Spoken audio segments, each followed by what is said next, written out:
another broadcast of The Soul of the EveryMan on the Artist First Radio Network. Past shows are podcasts. Pick them up at ArtistFirst.com. Email us your questions to dj@ArtistFirst.com. Here they are, Michael and Margaret Lyons. Thank you very much, T-Man, and I am Michael Lyons. And I'm Margaret. And in my opinion, this is going to be a great show. All righty. It's always a great show. Is it? Is it really? Yes, it is. It is a great show because it just is. Now we're getting it's turning into a tautology. But back to the show itself. Tonight we're going to talk a little bit about opinions, and it's a wonderful quote. Maybe we should lead off with a quote from one of our favorite poets, Ralph Waldo Emerson. I don't think that this was in a poem, though. It was a writing, I believe, that he had done. That he did. So, do you wanna take a stab at it? Sure. Okay, let's go with that. All right. People do not seem to realize that their opinion of the world is also a confession of their character. Ralph Waldo Emerson. And there's a word you don't hear much anymore. Character. Except in the when you say, "Oh boy, that one's a real character." Right. But I think character is something which maybe, unfortunately, has fallen by the wayside in modern times. And what I would say, if I was to define character, would be, sort of your internal moral compass, your, whether you do the right thing or what you think is the right thing, in circumstances where no one else will ever know, And sometimes you see good examples of what you would call good character. I think I read the other day, where somebody had found the classic example, found a wallet with a few $100s in it. And it's obvious the wallet is lost, the owner is nowhere around. You can pocket the money and do whatever you want. And yet this person did what you would call the right thing, or the thing that, the golden rule comes to mind, right? Do unto others as you would have them do unto you. Right. And if your wallet was lost, you have a certain empathy and say, man, if my wallet was lost, I'd want somebody to return it. And I'd like them to be forthright and honest enough to not steal my money or to tell me that the money was gone or something like that. But in the moment of apprehending this, of finding the lost wallet with the few $100s in it, there's certainly a moment when you can say to yourself, well, no one will ever know, right? Except you. Except you, and that's where the character comes in.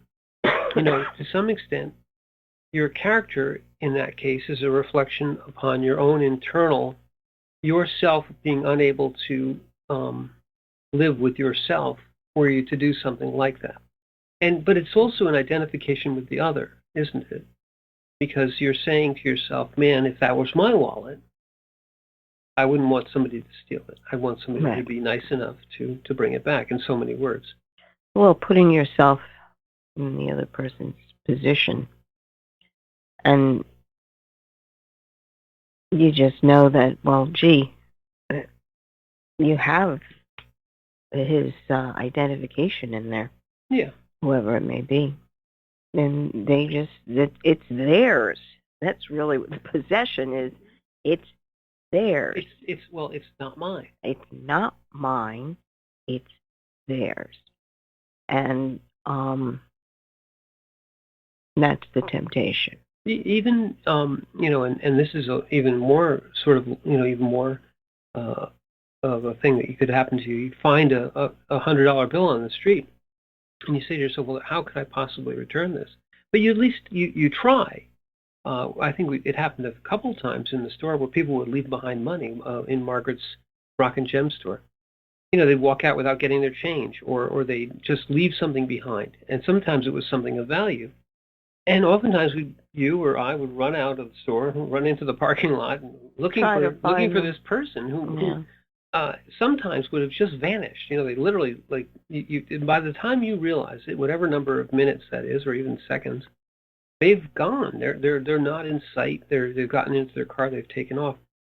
And so we would put it aside. We wouldn't. It would sit on the shelf, and it got, after a while, a few years, there were quite a few things on the shelf. Old sunglasses, a pair of actual reading glasses, some people's monies, wallets, things that are sort of precious.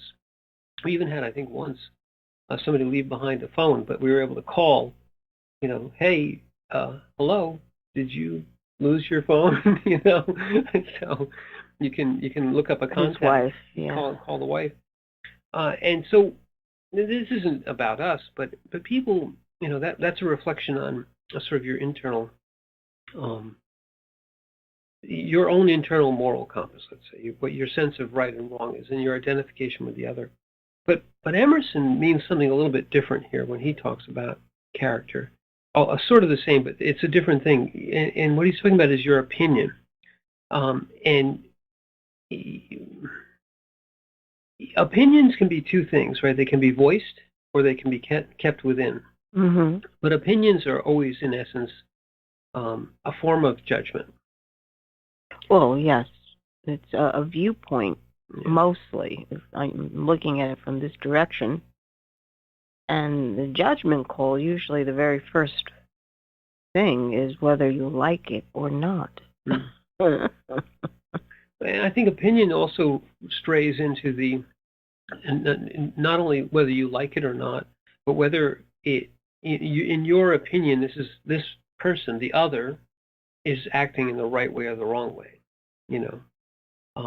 And oftentimes your opinion can be espoused as not just fact, but in essence a form of dogma.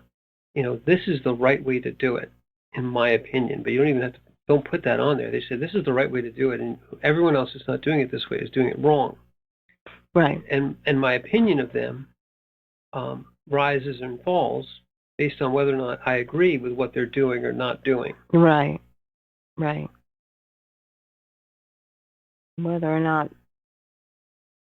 Well, that's where you begin to form this concept of the way your world should be functioning, which I think is the foundation of the statement. How my world is supposed to function. Right. And in that regard, Emerson is saying that this is revealing of your character, and I see where he's going with that, as far as your opinion reveals your character, because in essence, he's saying that if you voice your opinion and you're trying to, push that opinion upon others, as this is the right way to do it, right way, wrong way, this is the way that I like. Right. It reveals who, what your inner thought was about this. The opinion isn't based on it's not based on what's being actually observed. It's being based on what's being interpreted about what's being observed. So it comes in, everyone sees the same situation, but then every individual person might have a different opinion of it, or an interpretation of it, and certainly a different perspective on it. And that's unavoidable, right? Mm-hmm. We can't. We all have our own perspective, our own viewpoint. But I think the opinion goes a little further into the ego, because it's a judgment on whether or not this is the right way, and then you're coughing it up in the attempt to tell the other how wrong they are, which is it's a wonderful ego thing. Well, yeah. Who's right and who's wrong? Who's right and who's wrong? That's pure ego at that point. And so I thought this was a good way for us to talk a little bit about, that perspective. The fact that as Tolle says, and as others say, is that the entire universe really exists nowhere except within your perceptions and actually within your awareness of your perceptions. And we can argue about how many perceptions, how many senses there are, whether there's 1 or 7. It don't really matter. The point is that regardless of the number of senses that you are relying upon, you build the universe within your awareness, within your consciousness. And to that extent, the universe itself, and by that it's your body and everything you perceive, every part of you that is that is not the awareness per se, not the spirit. Every other thing that you perceive, which is the material world and the body and everything else within all the others that you see in the physical, the whole universe, all that is really just brought into your awareness by your senses and exists nowhere except within that consciousness. Now, is there an objective physical reality? Absolutely. What its true nature is, and by that I mean its underlying nature, not what we can perceive, but all the other things that we can't. And really we have extremely, based on even on science, just the physical science, we have extremely limited set of perceptions from which we build up a model of the universe.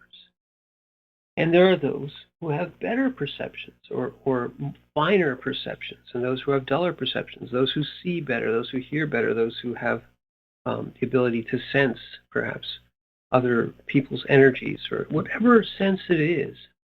But go ahead. Well, just perception in general.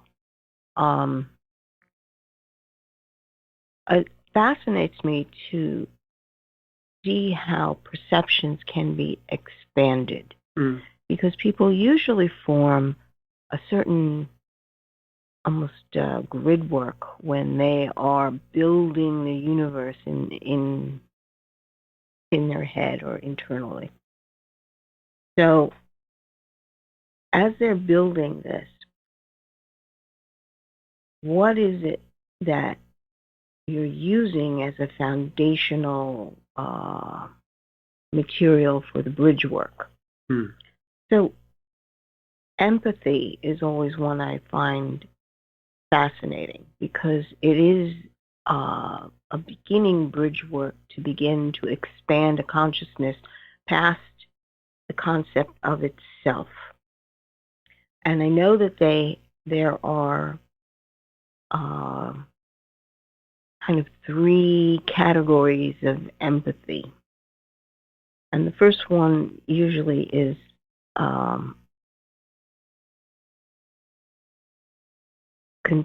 concept empathy or mental empathy. In other words, somebody knows, they say, well, yes, I understand that was a difficult situation for you to be in. And when someone says that, you usually think, okay, this person gets me. They must know what I'm going through. But no, what they're saying is, oh yes, that situation is hard. Oh yes, it must have been very sad for you to have gone through that. And that's one level of empathy, where people are acknowledging this, what is going on. Okay. The next stage is emotional empathy, and that's acknowledging how you feel about something. It's deeper, much deeper. And then the third stage is when you're actually enacting on it, and you've gone into true empathy, into compassion, because now you're acting on what it is the situation may be, that they say, yes, that's a difficult thing. And people have different stages of empathy, maybe is the best way to put it. If you can get them into that first stage of acknowledging that it must have been difficult for you. So I think that empathy in general is a wonderful way to expand a consciousness or a conscious viewpoint into the experience of the outside world, as I said, the material in which to make the bridge of your world, how to bridge from one to another. One person to another. Or it could be an experience. Oh, experience, okay. Okay, it's just, you are creating a grid work on how you interact with your world. And, or rather, you're creating your world, and what you use for part of that creation is intrinsic to your opinion of what's going on. If you have created a grid work that uses empathy as a foundational part of this hologram that you're trying to figure out in your head, okay,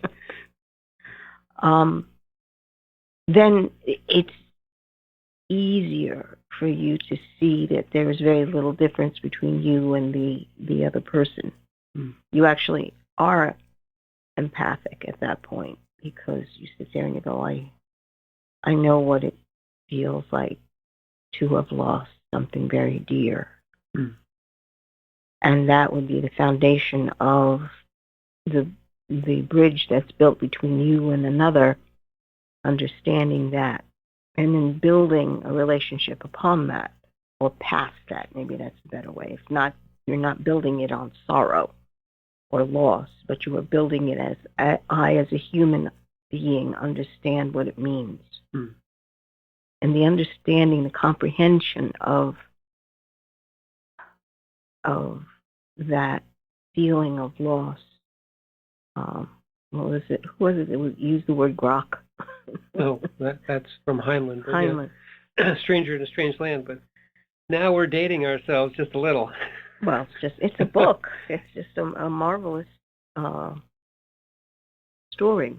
Yeah. But it's understanding that you are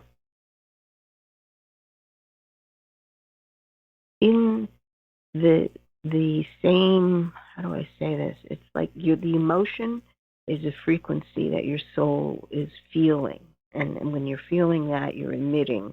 And you can pick up when someone else is in that same frequency. There's a harmonic that happens.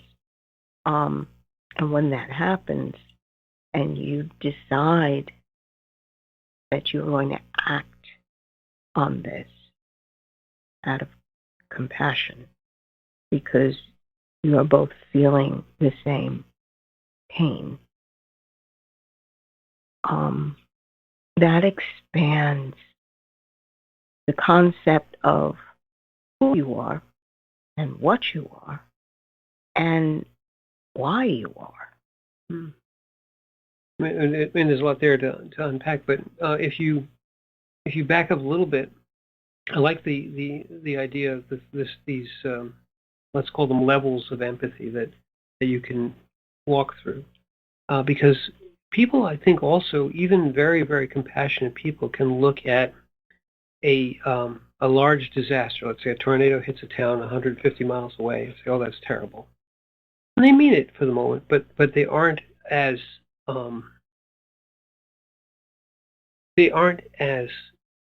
affected. Their consciousness is not as expanded. Perhaps it could be or should be, but it's not as expanded to take into account the actual disaster and suffering that may be going on, because it is remote. We're sort of wired to be more compassionate with those with whom we have a greater relationship. Although it's sort of a feedback loop, because in developing a relationship, you start out with a certain level of empathy. You understand the person. You can relate to their story, to whom they are. So there's a base level of this empathy, let's say, which is, as Emerson mentioned earlier, it's sort of a reflection on character. It's certainly, the interesting thing about empathy is it's not an opinion. It's much more of a base state. It's more of a consciousness state.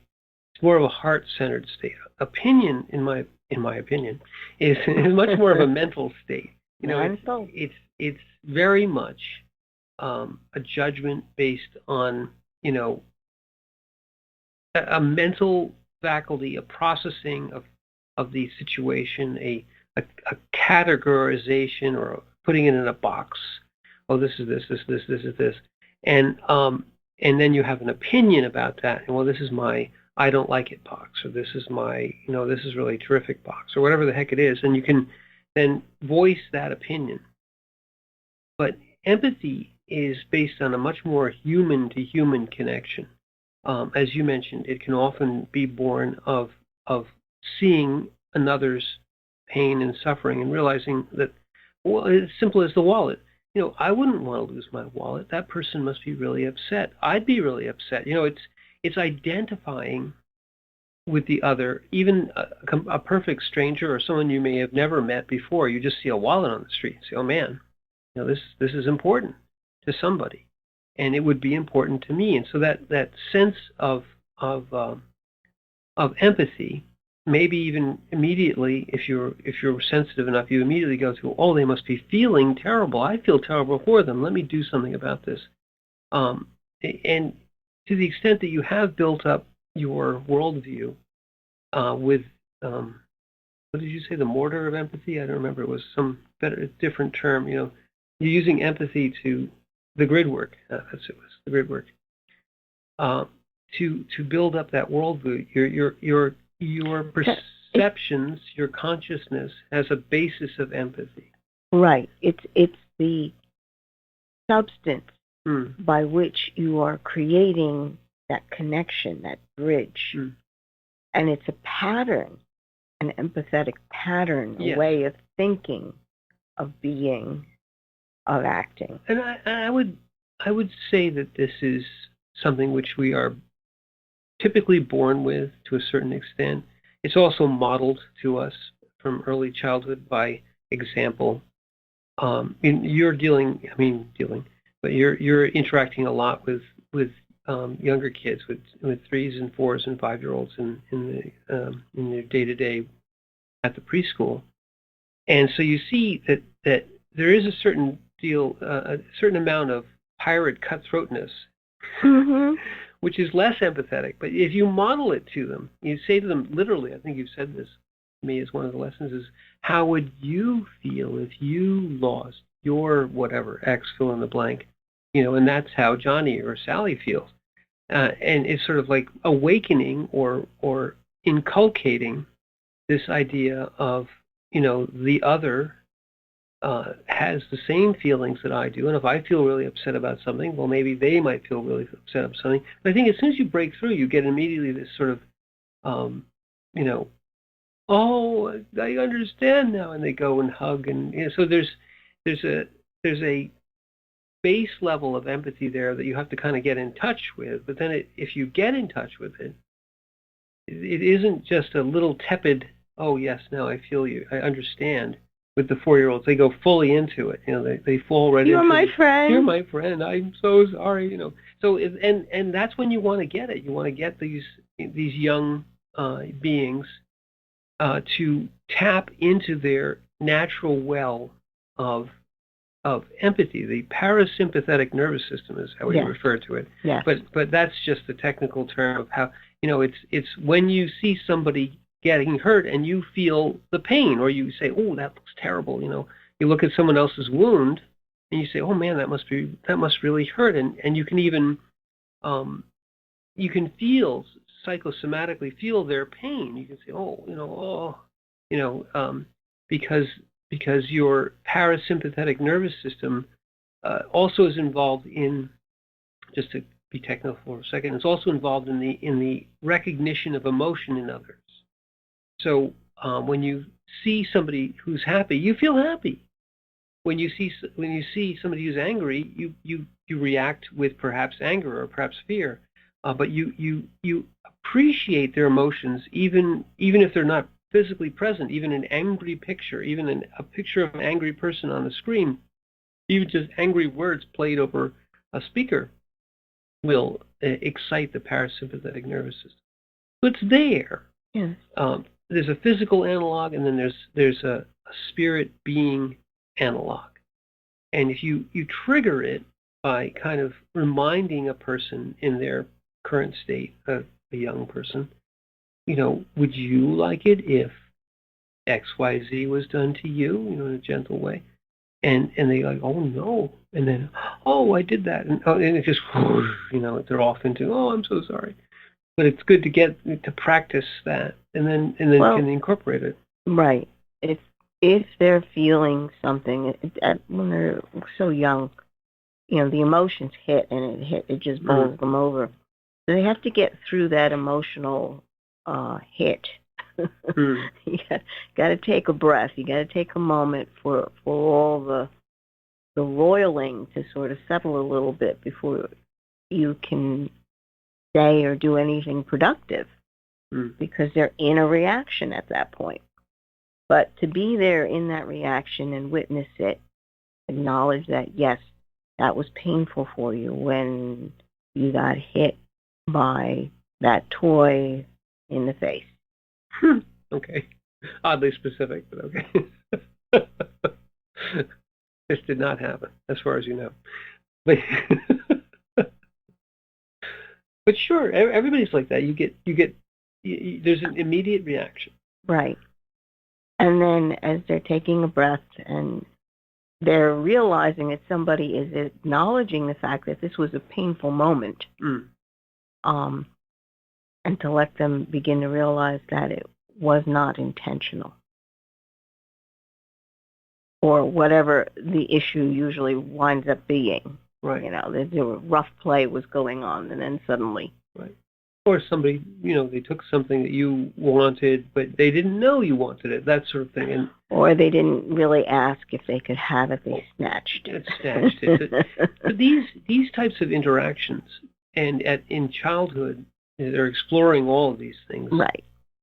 And then inculcating or training or giving example, modeling for them how to, and basically letting this young person know that these are not unique to you. They are within all your fellows. They're within all of us.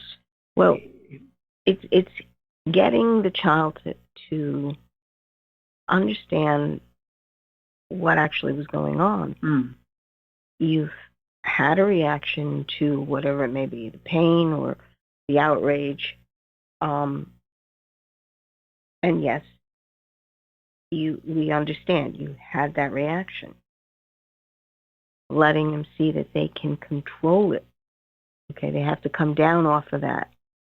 So, and then acknowledging when they've come down off of that, because it's steps always. And when they do come down and they realize that they were able to calm themselves down, that is a big one. Being able to calm one's own self. When you know that suddenly, oh, I'm in a high emotion. Okay, let me take a moment, let me breathe, okay. And they calm down and acknowledging to them that, look what you did. Yes. And that takes your perception too, to help guide them through the reaction and say, this is what's happening. This is why you feel this way. Let it expand, but it's not going to overwhelm you. It's not going to turn you into a monster, and have you acting out. Right, because if you don't acknowledge it, then they kind of roll it up into, I was bad. Especially if you say don't feel that way, shut them down. I hate to do this, but let's shut ourselves down for a second. We'll go back to the studio. We'll listen to a couple of commercials, and we'll come back on the other side and talk more about our opinion.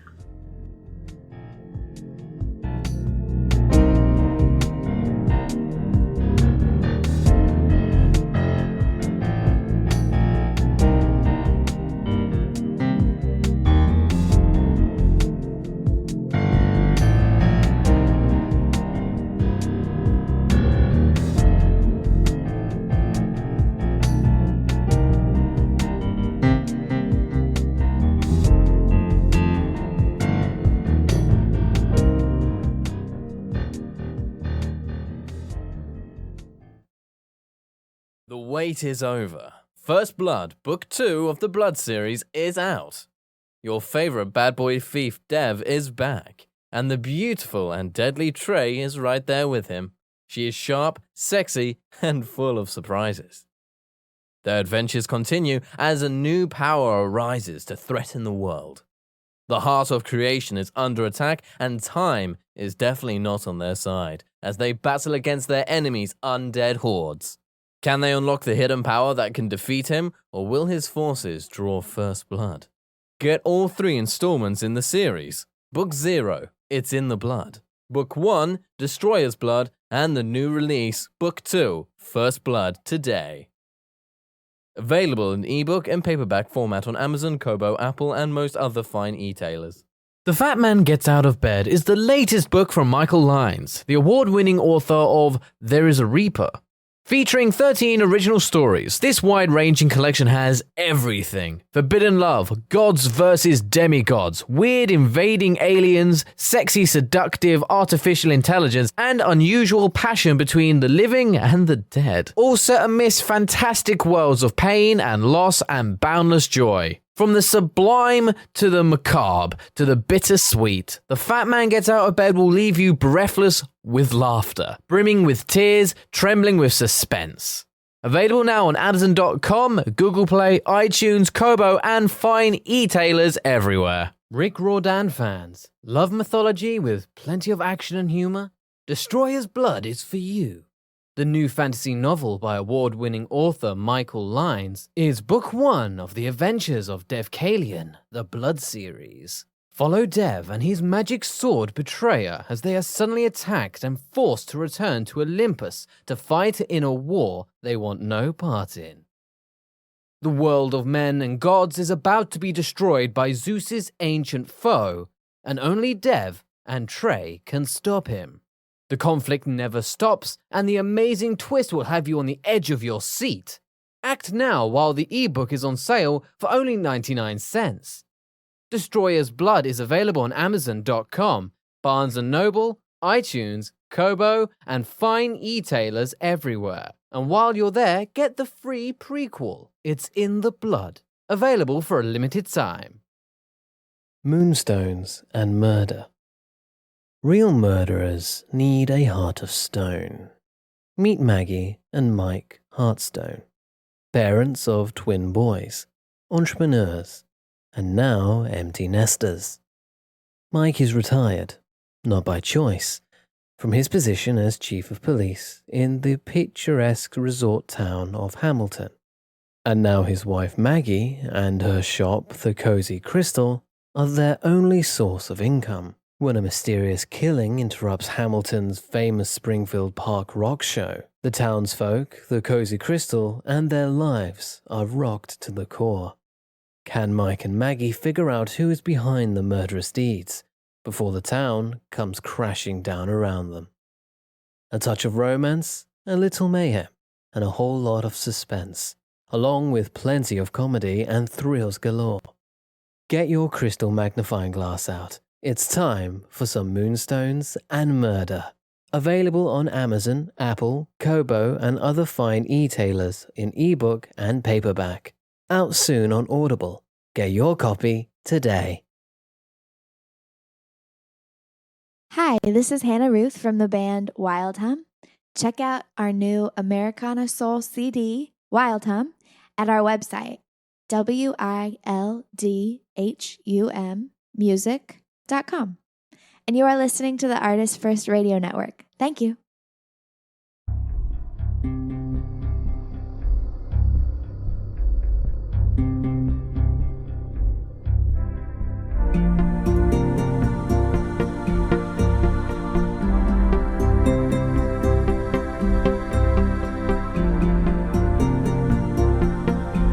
Thanks for joining us on The Soul of the Everyman on the Artist First Radio Network. Back to your hosts, Michael and Margaret Lyons. Thank you very much, E-Man. And I don't think we even introduced ourselves this morning. Yes, we did. We did. I think maybe, in my opinion, I lost that part of the show. But Are you okay? I feel a song coming on. I see. In my opinion, tonight we're talking about. Let's get back on track. Tonight we're talking about, in essence, the opinion, and we had a wonderful quote from Emerson about it, where Emerson likens the opinion that you espouse, that you're willing to share with others, as basically a reflection of, or a confession of, which I think is a more wonderful term, a confession of your character. And interesting that it's confession, because you're not just expressing your opinion. You're in essence letting your inner thoughts become revealing some of your character that maybe you're not even aware that you're revealing. It's when others take when others see your opinion and they hear you espouse it, they're not just getting the words. It's not just dry facts. It's not just a piece of paper. They're seeing your emotion. They're seeing your how much passion you put into it. How vehement you may be about your opinion, whether it can be persuaded, whether you're trying to persuade somebody, whether you're trying to make an argument. But I don't want to go too deeply into that. I liked what we were doing before, which was that, in essence, the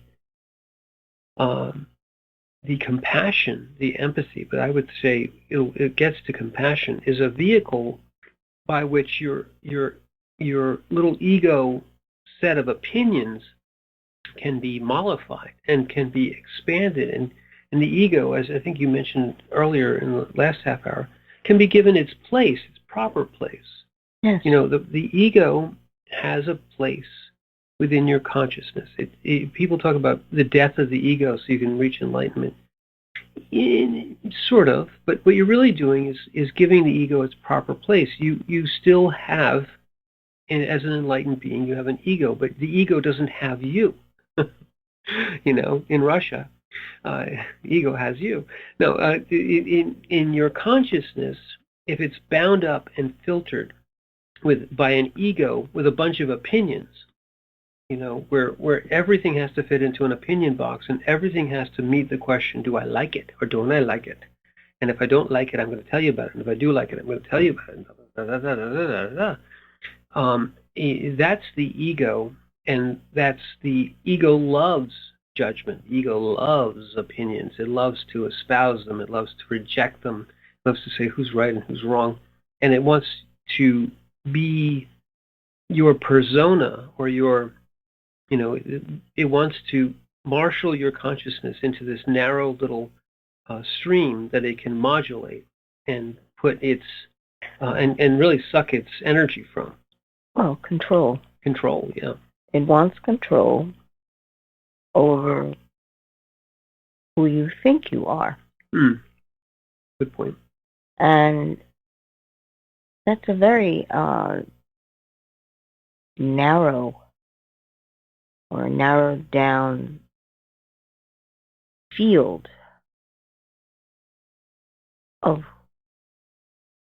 a piece, maybe, of who you are. Because you as a being are vast. The ego is part of what goes on down here. You do need one to do an interface with certain people or things, but it's not the dominant part of you. It shouldn't be. Right. It's an excellent facet of who you are, but it likes being in the driver's seat down here when you're doing things. In other words,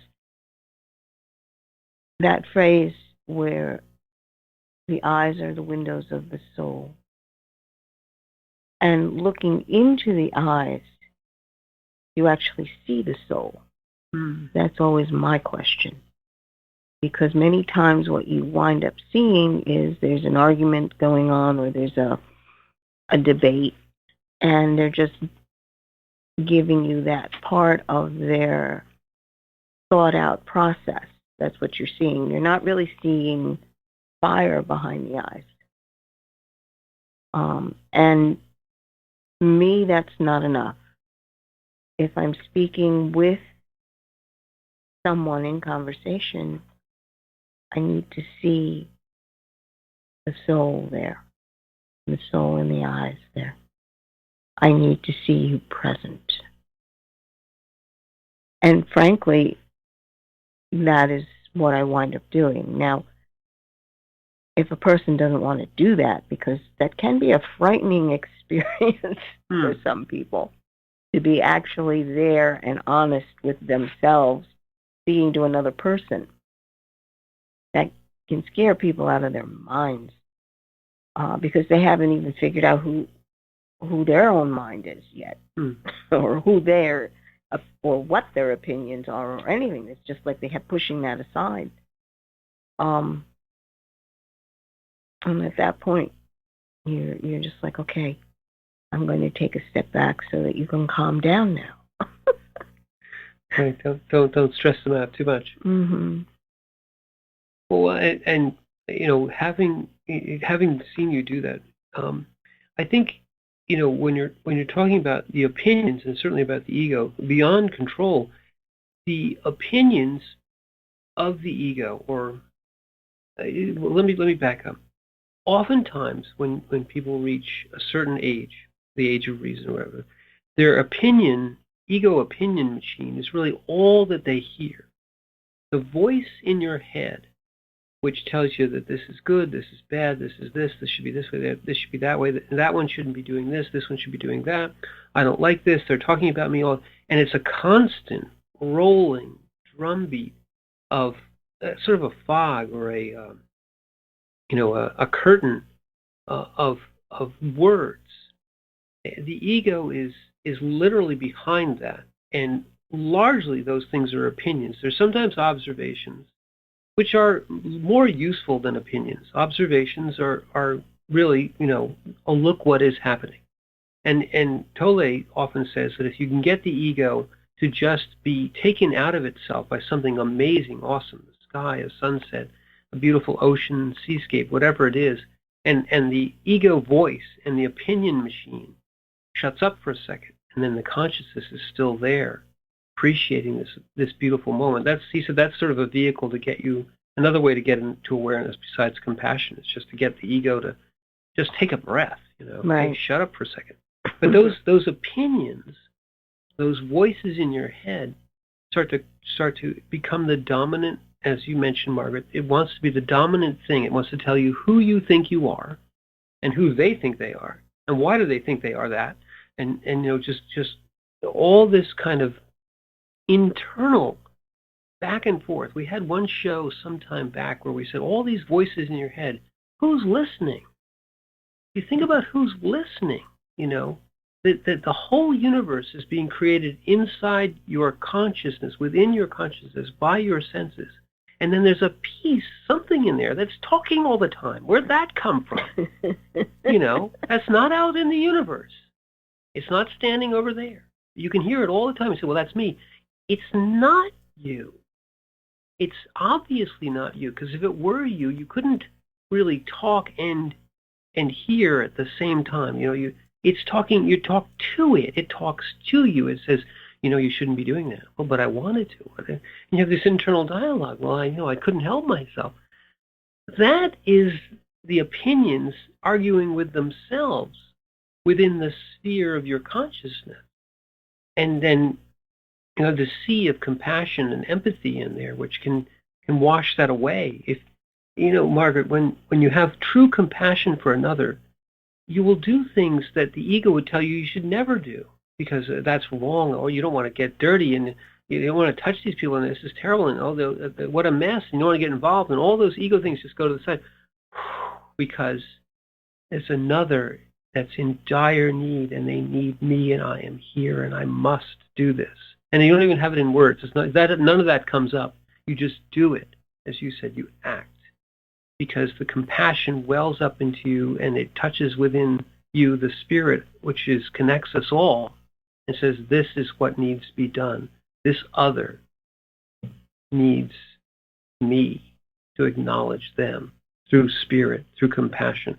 So you broom all the ego away that way. You broom it away with something vast that takes it away from itself, some vast novel, a beautiful sunset. But all those voices, all the ones that are saying, no, and talking to each other and saying, well, you shouldn't. Those are opinions. Those are the ego opinions. Those are the things you should do and the things you must do and things you haven't done and and what's going to happen next Thursday and going back and forth, back and forth, back and forth. Very exhausting, you know. But it's all within you. It's not. There's no one out in the universe. People. This is another thing you'll see. Is people are having this gigantic argument within themselves. The whole ego thing's going on, and then all of a sudden they'll just come out. They'll blurt out something that says, which is in the middle of their internal conversation, which sounds insane, but it's finally come to the surface, you know. So the internal conversation, which is this, you know, multi-level diatribe, it almost sounds like some sort of schizophrenia, bursts forth once in a while, almost perforce, because it can't be contained at the moment, and that ego outburst, you know, is a symptom of how noisy and how terribly, you know, unpeaceful, contentious their current ego's state is. You know, the consciousness is the consciousness, but all these little filtering egos warring with each other within, right? And then suddenly it'll burst forth, sometimes in anger or what we would call, why are you so angry? Because they've been having a gigantic argument within themselves, with completely unheard, no reflection in the actual outward being or in the outward universe.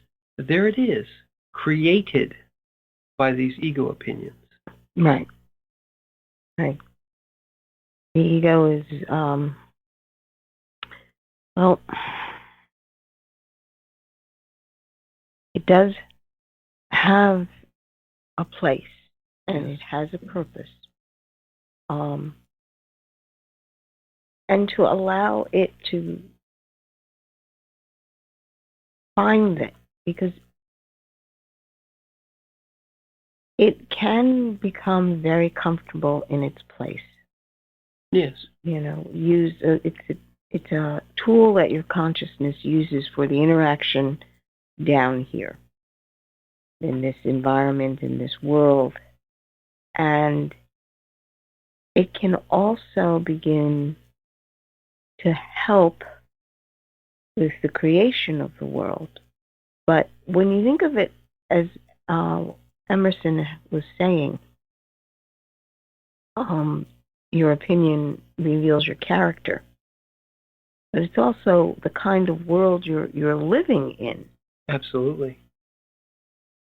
So, is it a perspective that is just looking at things as they are, or are you, again, they go back to the thinking positive or thinking negative, glass is half full or half empty kind of thing? That reveals the way you function.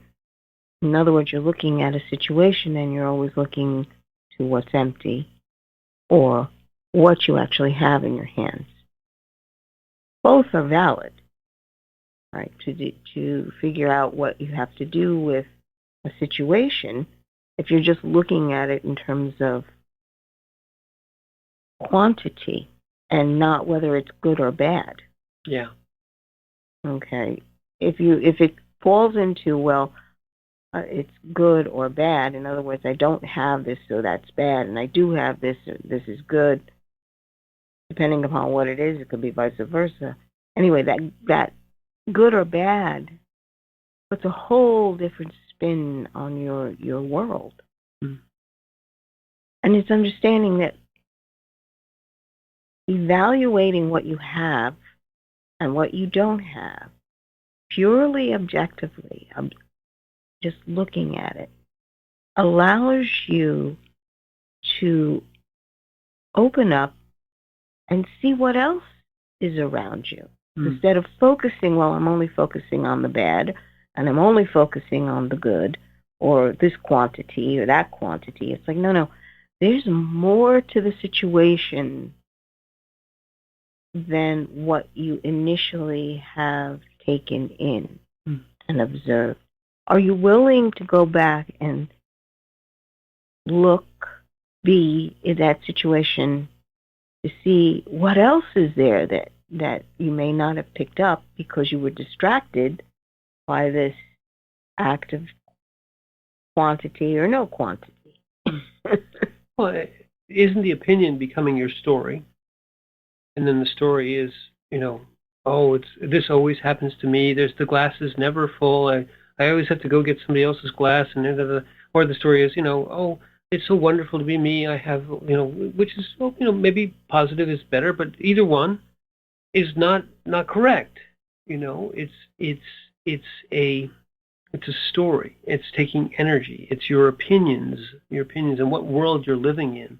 When you realize you've fallen into a story, yes, that's when your awareness has got to expand, become brighter, so that you can see exactly what's going on. It's kind of like, again, it's Plato in the cave? Sure. Yeah. Where's Socrates? Which one was it? One of those guys. I think it's Plato. Anyway, the people are staring at the shadow forms going by in front of them, the screen, and that's an analogy to, well, that's dark, that's light, that's good, that's bad. There's more to it. Yeah. That your reality is far more than shadow play on a wall. Are you willing to release just that form and get up and look around to see what else is out there? You can actually leave the cave. You can. I'm also reminded of, I forget the name, but the story of Is That So? Because when confronted by, you may, even as an expanded, enlightened consciousness, confront others who are less so, or are more bound in their egos, and they'll be spouting their opinions at you. And in that moment of now, when you have an ego story being thrust upon you, and perhaps you are one of the major players in the ego story, one of the ways to pierce it, to bring compassion, actually, to bring empathy and compassion into it, is to say, is that so? Because that really puts the ego opinion story to the test of reality. And if it's not so, you expand your consciousness to contain the fact that this is happening, that someone is spouting these opinions. This is as it is right now for me. But it is not a reality. It is a fantasy or a story. And the is that so, even if it doesn't pierce through the ego wall of the other, is a marker. It puts the situation into the context of reality, and you say, no, it's not so. And no matter who says, no matter how many people say it's so, if it's not, it's not. And the opinion of a million matters not if you're truly an innocent person, for argument's sake, or if what you're being accused of or what you're being assumed to have done isn't true. And then you can even find within yourself understanding and compassion. Well, these people really bought into this whole story. They want me to take care of this baby. Okay, I'll take care of the baby. But it is still not so. And even in that particular tale of the monk, I don't remember his name, something or other. It doesn't matter. In that particular tale, eventually the truth does come out. But even that doesn't matter, because the monk knows, and his consciousness is willing to accept that these people are basically crazy with their opinions, but the child still needs to eat. The child still needs someone to take care of it and love it. And so I'll take the child. The child need not suffer for these crazy people's opinions. Right. That would be the worst. That would be a much worse evil, to buy into their whole story, reject everything, tell them they're all crazy and throw them away. And who suffers? The child will. So at the end of the day, is that so also allows you to be compassionate and say, here's a child that needs to eat. Yes. Well, being aware that there are things that, because you were involved with the story or what the issue was or what the task was, you were not in an awareness that could see a broader pattern. And just that adjustment within yourself going, wait a minute, I think I missed something. Wait a minute. Could I have been wrong? No. The ego says, no, you're never wrong. Well, no, you've missed it. It's just making room for the fact that you may have missed something. So, did we miss something? Well, we have reached the end of our show. We didn't miss it, though. Right. All right. So, I'm Margaret. And in my opinion, I'm Michael. And thank you for listening.